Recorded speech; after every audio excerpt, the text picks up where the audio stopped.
अब मेरे ख्याल में आपको समझ लग गई होगी, और इसके पीछे लॉजिक ये थी। सॉरी, इसे वीडियो बनाते हुए एक आ गई थी शॉप पे, तो उस वजह से बंद हो गई। उसके पीछे लॉजिक ये है, सिंपल इंटरेस्ट में हर साल 5,000 रुपये हमने वर्किंग करनी होती है।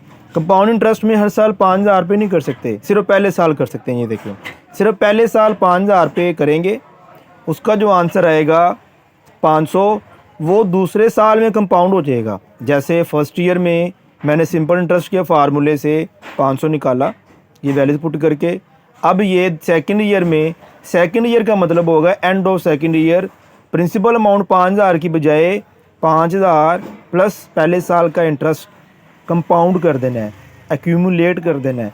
तो 5,500 पे वर्किंग करेंगे, और हर फार्मूले में हर साल के एंड पे 1 नहीं आएगा, क्योंकि हम एक साल का निकाल रहे हैं। तो दूसरे साल के एंड पे ये इंटरेस्ट आ गया। जब तीसरे साल में जाएंगे तो तीसरे साल का प्रिंसिपल कैसे आएगा, पहले साल का प्रिंसिपल प्लस पहले साल का इंटरेस्ट प्लस दूसरे साल का इंटरेस्ट, इन दोनों को क्यूमुलेट करेंगे, कंपाउंड करेंगे, तो तीसरे साल का कंपाउंडेड प्रिंसिपल आ जाएगा ये वाला 6,050। तीसरे साल में इसका इंटरेस्ट निकालेंगे एक साल का, 605 आ गया। चौथे साल में आएंगे, चौथे साल का कंपाउंडेड प्रिंसिपल कैसे आएगा, पहले साल का प्रिंसिपल प्लस पहले साल का इंटरेस्ट प्लस दूसरे साल का इंटरेस्ट प्लस तीसरे साल का इंटरेस्ट, इन सबको एक्यूमुलेट करेंगे तो चौथे साल का कंपाउंडेड इंटरेस्ट आ जाएगा। 5 साल तक आपने ऐसे ही काम करना है।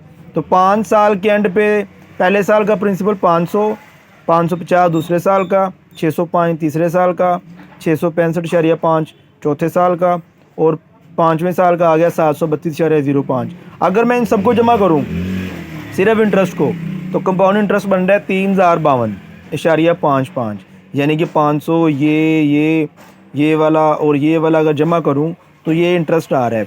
तो ये इसकी बेस है, और इसको हम सिर्फ एक फार्मूला क्लिक करने से भी ये वाला आंसर लेके आ सकते हैं। वो ये वाला जो आपको पिछली वीडियो में बताया, ये वाला, compound interest is equal to principal amount into 1 plus R की पावर n-1। वैल्यूज पुट करें, यहाँ गलती नहीं करनी, गलती के बहुत कम चांस है। यहाँ पे गलती करेंगे तो ज़रा सी गलती होगी, सारा क्वेश्चन ख़राब होगा आपका। तो तब भी यही आंसर आ रहा था 3052.55, ऐसे भी ये आ रहा है। चाहे ये कर लें चाहे ये कर लें, नंबर आपको पूरे मिलेंगे। तो रेकमेंड है कि आपका ये वाला फार्मूला अडॉप्ट करें। अब इसके बाद ये कंपाउंड इंटरेस्ट था। अब मैं आ रहा हूँ आपको अगली वीडियो में फ्यूचर वैल्यू और present value, single cash flow का, और उसके बाद एन्युटी की तरफ आता हूँ।